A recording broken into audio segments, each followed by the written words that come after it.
Assalamu alaikum students and welcome to the free online classes of economics. Today we will talk about the concept of indifference curve जिसको ख़ते अदम तरजीह कहा जाता है। इससे पहले कि हम ख़ते अदम तरजीह की डिटेल्स में जाएं, हम देखते हैं कि किस तरह से एक कंज्यूमर जो है वो मार्केट में अपनी परचेजेस का डिसीजन करता है कि मार्केट में उसको कौन सी चीज़ ख़रीदनी है और कौन सी चीज़ नहीं ख़रीदनी। तो there are two types of valuation. One is market valuation. Market valuation. अब market valuation क्या है कि कंज्यूमर जब जो सारिफ है जब वो मार्केट में कोई चीज़ खरीदने जाता है तो there are certain determinants जो कि उसके उस खरीदारी के फैसले को इफ़ेक्ट करते हैं। सबसे पहली चीज़ जो इफ़ेक्ट करती है परचेजिंग डिसीजन को, that is prices of goods, कि जो अशिया उसने ख़रीदनी है उसकी कीमतें क्या हैं। दूसरी चीज़ कंज्यूमर की इनकम, ठीक है। ये वो चीज़ें हैं, ये वो कंस्ट्रेंट्स हैं जो कंज्यूमर के परचेजिंग डिसीजन को इफ़ेक्ट करते हैं और ये डिटर्मिनेंट्स कहलाते हैं मार्केट वैल्यूएशन। इसी तरह से एक है सेल्फ वैल्यूएशन, जितना के किसी भी सारिफ के लिए अशिया की कीमतें और आमदनी ज़रूरी है, इसी तरह से जब वो मार्केट में जाता है तो वहाँ पे वैरायटी ऑफ प्रोडक्ट्स मौजूद होती हैं, ढेर सारी चीज़ें मौजूद हैं और सारिफ ने उन तमाम चीज़ों को देखते हुए अपने प्रेफरेंसेस, अपनी तरजीहात को शो करना है। यानी उसने सिलेक्ट करना है कि वो ढेर सारी प्रोडक्ट्स में से कौन सारी अशिया को ख़रीदेगा। तो सेल्फ वैल्यूएशन मीन्स कि अगर सारिफ ये देखता है कि in the number of products जो एक्स प्रोडक्ट है उस कंज्यूमर के लिए, पर्टिकुलर कंज्यूमर के लिए एक्स चीज़ से हासिल होने वाला अफादा जो है that is greater than Y. यानी सारिफ के ख्याल से कि x जो है ये एक अच्छी चीज़ है और x के लिए x चीज़ में वो क्वालिटी मौजूद है जो सारिफ की हाजत को तस्कीन दे सकती है और यही क्वालिटी उस प्रोडक्ट की अफादा कहलाती है, यूटिलिटी। तो इस तरह से इन दो वैल्यूएशन की बेसिस पर कोई भी कंज्यूमर अपना मार्केट डिसीजन करता है। हम फोकस कर रहे हैं अभी सेल्फ वैल्यूएशन पर, यानी यूटिलिटी पर। अब यूटिलिटी जो है अफादा, हम जानते हैं कि अफादा किसी भी चीज़ की वो क्वालिटी, वो वज़्न जो किसी इंसानी वांट, हाजत को तस्कीन देती है। The property of a good which satisfy the human want is called its utility. अब यूटिलिटी से related we have two different approaches. One is cardinal and the other one is ordinal. इससे पहले in the previous lectures हमने focus किया cardinal approach के ऊपर। अब cardinal approach जो है, अकॉर्डिंग टू दैट अप्रोच जो अफादा है that could be expressed in numbers. For example के there is a person, a consumer, उसको भूख लगी है, ही एट वन एप्पल, ठीक है, और उस एप्पल से जो उसको अफादा हासिल हुआ दैट इज़ 10। तो इस तरह से according to the cardinal concept हमने अफादा को जो है वो नंबर्स में, आदाद में एक्सप्रेस किया, जाहिर किया, और अफादा की जो यूनिट है दैट इज़ यूटिल्स, ठीक है। जिस तरह वेट की केजीज, लिक्विड चीज़ों की लीटर्स, जस्ट लाइक दैट अफादा की जो यूनिट है दैट इज़ यूटिल्स। इसके बाद हमने कार्डिनल अप्रोच में दो लॉज पढ़े, law of diminishing marginal utility, कानून तकलील अफादा मुख्ततम, और कानून मसावी अफादा मुख्ततम, law of equi marginal utility, कानून मसावी अफादा मुख्ततम। दोनों कवानीन में हमने फोकस किया कि जो मार्जिनल यूटिलिटी है, मुख्ततम अफादा, यानी हर आखिरी इकाई से हासिल होने वाला अफादा या कुल अफादा में तब्दीली जब आप एक अगली यूनिट इस्तेमाल करते हैं किसी चीज़ की, वो मुख्ततम अफादा कहलाता है। तो अकॉर्डिंग टू दीज लॉज जो पहली चीज़ हमने देखी वो ये थी कि मुख्ततम अफादा जो है वो with use of continuous use of products क्या करता है, फॉल करता है, डिमिनिश करता है।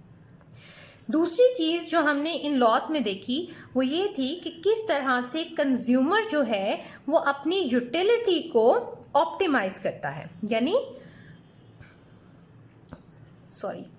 ऑप्टिमाइज किस तरह से वो अपनी यूटिलिटी को मैक्सिमाइज करता है, ज़्यादा से ज़्यादा करता है। ठीक है।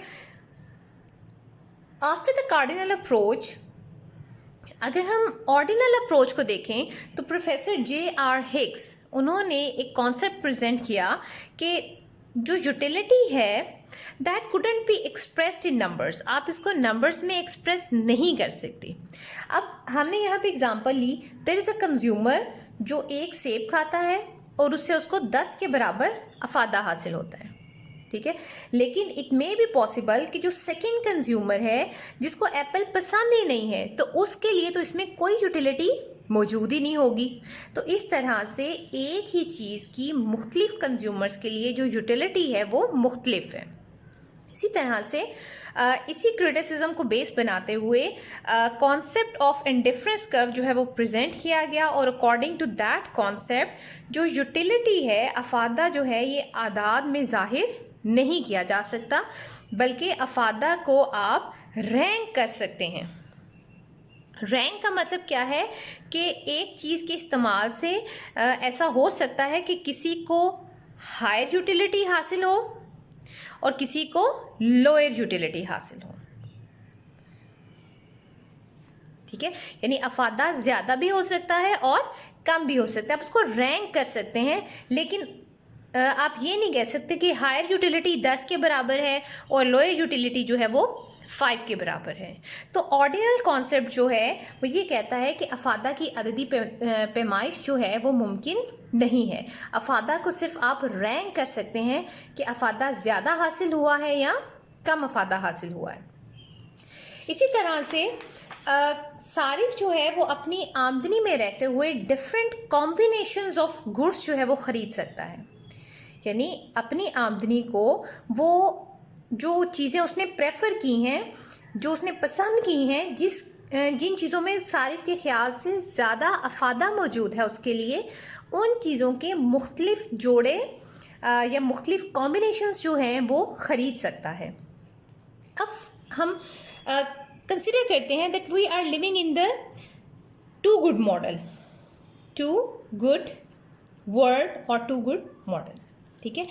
दो अशिया के वर्ल्ड में अभी हम रह रहे हैं। कंज्यूमर के पास दो अशिया हैं जिसको उसने प्रेफर किया। फॉर एग्ज़ाम्पल, कंज्यूमर ये कहता है कि उसके ख्याल से पिज़्ज़ा एंड कॉफ़ी ये दो प्रोडक्ट्स हैं। अब सारिफ के ख्याल से इन दोनों चीज़ों में उसके लिए अफादा मौजूद है, या उसके ख्याल से ये दो चीज़ें अच्छी हैं, अगर वो इनको ज़्यादा इस्तेमाल करेगा तो उसको ज़्यादा अफादा हासिल होगा। तो इसका मतलब है कि जितना ज़्यादा वो इन चीज़ों को कंज्यूम करेगा उतना ही ज़्यादा अफादा उसको हासिल होता जाएगा। ठीक है। तो अगर हम इसको ग्राफ में प्लॉट करें तो एक कॉम्बिनेशन है पिज़्ज़ा और कॉफ़ी का, दैट इज़ ए। फ़र्ज़ करें कि कंज्यूमर यहाँ पे 2 पिज़्ज़ास और 4 कप्स ऑफ कॉफ़ी जो है वो यूज़ कर रहे हैं। अब अगर उसको इससे ज़्यादा पिज़्ज़ास एंड कॉफ़ीज़ हासिल हों, 4 pizza and 8 cups of coffee, तो it means that point is providing more utility. ठीक है, कि नुक्ता बी जो है वो ज़्यादा अफादा मुहैया कर रहा है as compare two point A. इसी तरह से जितने पॉइंट्स ऊपर मौजूद होंगे, जैसे जैसे कंज्यूमर ज़्यादा चीज़ें इस्तेमाल करेगा उतना ही उसका फ़ायदा ज़्यादा होता जाएगा। यानी अगर वो ओरिजिन से अवे मूव करेगा, दैट इज़ ओरिजिन मबदा, अगर वो इससे अवे मूव करेगा तो यूटिलिटी में इजाफा होगा। अफादा में इजाफा होगा, और अगर वो ओरिजिन की तरफ मूव करेगा तो अफादा में कमी हो जाएगी। ठीक है, अब इनके ढेर सारे कॉम्बिनेशंस मौजूद हैं जिसमें से उसने सेलेक्ट करना है। ठीक है, अब आईसी की डेफिनेशन में, इंडिफरेंस कर्व की डेफिनेशन में एक और इम्पॉर्टेंट चीज़ जो हम देखेंगे वो होगा कि कंज्यूमर जो है वो दो अशिया के जोड़ों को इस्तेमाल करता है और उन्हीं अपनी आमदनी में रहते हुए मुख्तलिफ जोड़े जो वो सिलेक्ट करता है उनके दरमियान गैर जानिबदार रहता है। ठीक है, अब गैर जानिबदार इनडिफरेंट होने का मतलब क्या है कि जो कंज्यूमर है वो मुख्तलिफ pairs like A and B, इन दोनों के दरमियान इनडिफरेंट है। मिसाल के तौर पर एक पेयर जो ए पेयर है इसके accordingly you have 2 pizzas and 4 cups of coffee, ये पिज़्ज़ा एंड कॉफ़ी। जो पेयर बी है इसमें there is 3 pizzas and 3 cups of coffee. तो यहाँ पर जो कंज्यूमर है उसके लिए, क्योंकि दोनों चीज़ें अच्छी हैं, दोनों चीज़ों में उसके लिए अफादा मौजूद है, तो इस कंडीशन में अगर प्रोड्यूसर या सेलर उसको ये कहता है कि आप ए की बजाय बी पेयर परचेज कर लें या बी की बजाय ए पेयर परचेज कर लें, तो कंज्यूमर कहता है इट्स फाइन, इट्स ओके, ठीक है, मुझे इससे फ़र्क नहीं पड़ता। ठीक है, आप मुझे चाहे 3 कप्स ऑफ पिज़्ज़ास दें और 3 पिज़्ज़ा और 3 कप ऑफ कॉफ़ी दे दें, या 2 पिज़्ज़ा और 4 कप ऑफ कॉफ़ी दे दें, मेरे लिए ये दोनों बराबर हैं। ठीक है, तो इस कंडीशन में हम ये कह सकते हैं कि जो कंज्यूमर है, जो सारिफ है, वो इनडिफरेंट है। ठीक है, वो किसी एक पॉइंट को किसी दूसरे कॉम्बिनेशन पर तरजीह नहीं देता। ठीक है, इसीलिए इसको ख़त-ए अदम तरजीह कहा जाता है, यानी ये ख़त उन निकात को मिलाने से हासिल होता है जिन निकात के दरमियान जो कंज्यूमर है वो इनडिफरेंट होता है, यानी उसमें अपनी तरजीहात उसकी तब्दील नहीं होती। ठीक है, so now we move towards a proper definition of indifference curve कि इंडिफरेंस कर्व की डेफिनेशन क्या है। So indifference curve, an indifference curve indicates various combinations of two goods which gives the consumer equal level of satisfaction. ठीक है, पहली चीज, there are various combinations like A, B, C, D, ढेर सारे combinations है।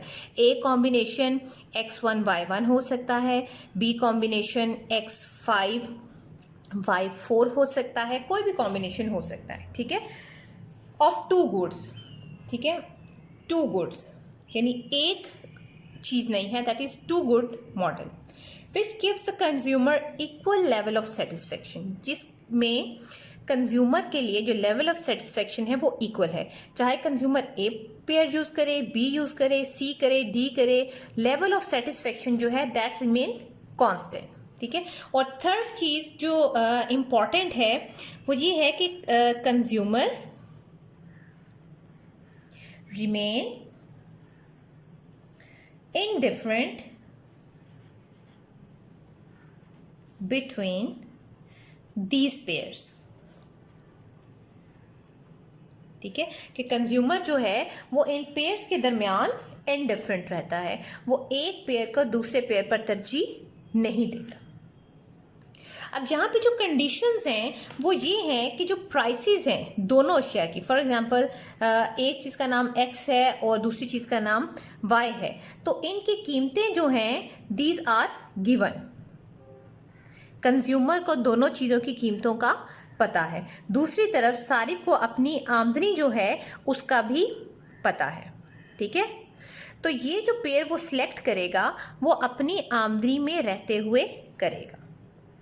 ठीक है, प्राइस ऑफ X और प्राइस ऑफ Y गिवन है, कंज्यूमर उसको जानता है, और Y यानी उसकी जो आमदनी है उसको भी वो जानता है। तो अभी तक हमने इंडिफरेंस कर्व के बारे में ये पढ़ा कि इंडिफरेंस कर्व ख़त अदम तरजीह एक ऐसा ख़त है जो दो अशिया के ऐसे कॉम्बिनेशंस को ज़ाहिर करता है जो सारिफ को इक्वल लेवल ऑफ सेटिस्फेक्शन देते हैं और सारिफ उनके दरमियान इनडिफरेंट यानी गैर जानिबदार रहता है, जबकि अशिया की कीमतें और आमदनी जो है वो गिवन होती है, यानी उसको कंज्यूमर को उसका पता होता है। नाउ वी कंस्ट्रक्ट स्केड्यूल, हम एक टेबल बनाते हैं और उसके बाद उसको डिराइव करते हैं। So we have the combinations A, B, C and D। हमने 4 कॉम्बिनेशंस लिए पहले यहाँ पर। पहला पेयर जो सारिफ के पास है दैट इज 1 and 10। कंज्यूमर पहली चीज for example that is mangoes and bananas, ठीक है, आप कोई सा भी नाम दे सकते हैं। ओके, जो फर्स्ट कॉम्बिनेशन है कि सारिफ एक मैंगो यूज कर रहा है और 10 बनानास यूज कर रहा है, ठीक है, और इस कॉम्बिनेशन से जो सारिफ को लेवल ऑफ सेटिस्फेक्शन हासिल हो रहा है that is equal to B. अब कंज्यूमर जो है, जो सारिफ है, वो मैंगो की एक एडिशनल यूनिट इस्तेमाल करता है। अब हमने पढ़ा कि आमदनी जो है वो गिवन है और आमदनी कांस्टेंट है, वो तब्दील नहीं होती। तो इस कंडीशन में अब आमदनी तो तब्दील नहीं होती। अब अगर सारिफ मैंगो की ज़्यादा यूनिट ख़रीद रहा है तो जाहिर सी बात है कि उसके पास बनानास को ख़रीदने के लिए रुपीस कम होंगे। तो इस कंडीशन में जब वो मैंगो की एक एडिशनल यूनिट परचेज करेगा तो बनाना की कुछ यूनिट्स जो है उसको ड्रॉप आउट करनी पड़ेंगी, छोड़नी पड़ेंगी। तो यहाँ पर वो अब बनाना की 6 यूनिट्स परचेज कर रहा है, तो यहाँ पर जो substitution I that is 1 for 4, यानी फॉर 1 मैंगो एक आम की ज़्यादा यूनिट लेने के लिए 4 बनाना जो है वो उसको ड्रॉप करने पड़े। ये है मुख्ततम शरा इस्तब्दाल, मार्जिनल रेट ऑफ सब्स्टिट्यूशन। देखें, हमने नेक्स्ट यूनिट ली 1 यूनिट, एक अगली इकाई, तो यहाँ से कॉन्सेप्ट आ गया मार्जिनल का। रेट, किस रेट पर सब्स्टिट्यूट करेंगे, हमने एक मैंगो को बदल दिया, सब्स्टिट्यूट कर दिया बनानास में। कितने बनानास में? 4 बनानास के बराबर, ठीक है। तो ये है मार्जिनल रेट ऑफ सब्स्टिट्यूशन। लेकिन इस पेयर पर भी जो लेवल ऑफ सेटिस्फेक्शन है that remains at level B. इसी तरह से if he takes an additional unit then उसको दोबारा से कुछ बनानास ड्रॉप करने पड़ेंगे, तो इसलिए अब वो एक मैंगो के लिए 3 बनाना ड्रॉप आउट कर रहे हैं, ठीक है। तो लेवल ऑफ सेटिस्फेक्शन अभी भी कांस्टेंट है। एंड सेम विल हैपन कि अब उसने 2 बनानास ड्रॉप आउट किए और अभी भी लेवल ऑफ सेटिस्फेक्शन जो है दैट इज कांस्टेंट। अब यहाँ सवाल ये पैदा होता है कि मार्जिनल रेट ऑफ सब्स्टिट्यूशन जो है वो डिक्रीज क्यों कर रहा है। पहले उसने 4 ड्रॉप आउट किए, फिर 3, फिर 2। Okay, then what we have कि अब मार्जिनल रेट ऑफ सब्स्टिट्यूशन जो है दैट इज डिमिनिशिंग। अब ये डिमिनिश क्यों करता है? जब हमारे पास एक चीज़ नहीं है तो उसकी जो डिज़ायर है वो ज़्यादा होती है, ठीक है, कि वो चीज़ हमारे पास हो, और जैसे जैसे वो चीज़ हमारे पास आती जाती है तो उसको मज़ीद हासिल करने की जो डिज़ायर होती है वो कम होती चली जाती है। या ये कहें कि जो चीज़ हमारे पास कम होती है उसकी वैल्यू ज़्यादा होती है, ठीक है। So the more you have a good the less the desire to have more falls. कि आपके पास यहाँ पर बनानास ज़्यादा थे, मैंगो की क्वांटिटी कम थी, ठीक है। अब जैसे जैसे मैंगोज आपके पास बढ़ते चले जाएंगे तो अब बनानास कम होते, आप पहले से कम जो है मैंगो ड्रॉप आउट करेंगे, ठीक है। आपके पास एक मैंगो था, आपको दूसरे की यूनिट की जो डिज़ायर थी, ख्वाहिश थी, वो बहुत ज़्यादा थी, इसलिए इस कंडीशन में आप 4 बनानास को छोड़ने के लिए रेडी हो गए। लेकिन अब आपके पास मैंगो की क्वांटिटी ज़्यादा है, तो फर्दर मैंगो की 1 यूनिट हासिल करने के लिए अब क्योंकि आपकी डिज़ायर फॉल कर गई है, इसलिए अब आप पहले से कम यूनिट्स जो हैं वो ड्रॉप करेंगे। तो जो एक मेजर प्रॉपर्टी हमारे सामने आई इंडिफरेंस कर्व की वो ये है कि marginal rate of substitution exist करता है इंडिफरेंस कर्व में, और दूसरा मार्जिनल रेट ऑफ सब्स्टिट्यूशन जो है वो डिमिनिश करता है, फॉल करता है, ठीक है। पहला कि लेवल ऑफ सेटिस्फेक्शन कांस्टेंट रहता है डिफरेंट कॉम्बिनेशंस पर, और सेकंड हमने देखा कि marginal rate of substitution exist करता है और marginal rate of substitution fall करता है।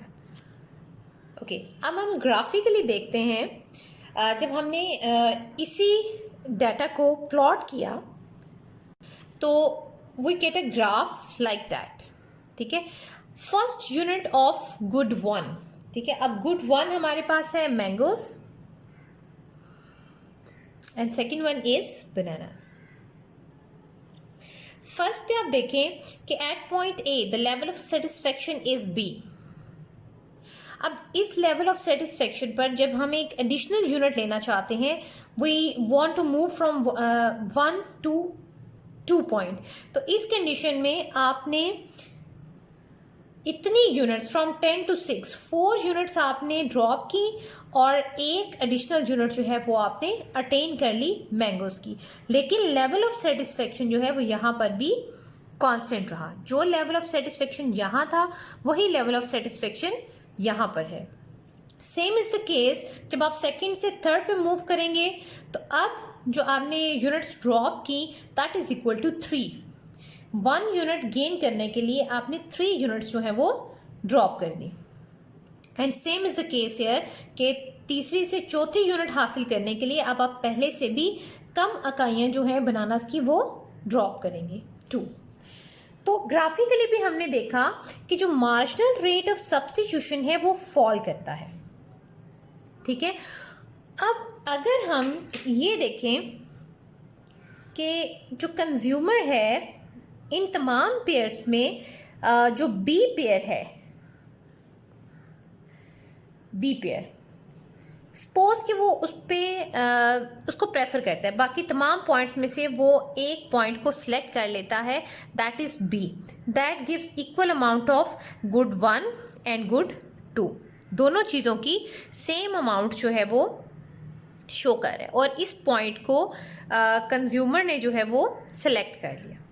अब इस पॉइंट के ऊपर जितने भी पॉइंट्स हैं, ठीक है, ये बी पॉइंट के कंपैरेटिवली ज़्यादा लेवल ऑफ सेटिस्फेक्शन को शो कर रहे हैं। अगर हम इस पॉइंट को देखें एट पॉइंट सी, तो आप देखें कि यहाँ पर कंज्यूमर के लिए गुड 1 भी ज़्यादा यूज़ कर रहे हैं और गुड 2 भी पहले से ज़्यादा यूज़ कर रहे हैं। तो that is the preferred zone और प्रेफर्ड एरिया, यानी ये वो प्रेफर्ड एरिया है। तरजीह दी सारिफ ने उन पॉइंट्स को जो इस एरिया के अंदर मौजूद हैं। क्यों तरजीह देता है? क्योंकि ये उसको उस सिलेक्टेड पॉइंट से ज़्यादा लेवल ऑफ सेटिस्फेक्शन दे रहे हैं। ठीक है, अब यहाँ पे अगर हम प्रेफर्ड जोन बनाना चाहें तो वी ड्रॉ द परपेंडिकुलर्स। हम सीधे परपेंडिकुलर ड्रॉ करते हैं और ये जो हमने परपेंडिकुलर ड्रॉ किए हैं इसके अंदर ये जो सारा एरिया आएगा दैट इज़ प्रेफर्ड एरिया। इस एरिया में जितने भी निकात मौजूद हैं वो सारिफ को इस बी नुक्ते से ज़्यादा तस्कीन मुहैया करते हैं। ठीक है, इसलिए इस एरिया में जो भी पॉइंट है सारिफ उसको हासिल करना चाहेगा। अब ये जो लाइंस हैं, अगर कोई पॉइंट है यहाँ पर डी, तो ये भी सारिफ को बी की निस्बत ज़्यादा तस्कीन दे रहा है क्योंकि यहाँ पर कम से कम एक यूनिट जो है उसकी ज़्यादा मिकदार मौजूद है। इसी तरह से इस परपेंडिकुलर पर भी एक चीज़ की मिकदार जो है वो कम से कम ज़्यादा है। तो ये जो परपेंडिकुलर्स हैं इसके दरमियान जितना भी एरिया है जिस सारिफ को equal level of satisfaction provide करता है, और इसके नीचे ये जो एरिया है ये सारे बी पॉइंट से नीचे हैं, इसलिए सारिफ जो है वो इनमें से किसी एक पॉइंट को प्रेफर नहीं करेगा बी के ऊपर। ये प्रेफर्ड जोन नहीं है, that is the pairs which gives the lower level of satisfaction, lower level of satisfaction.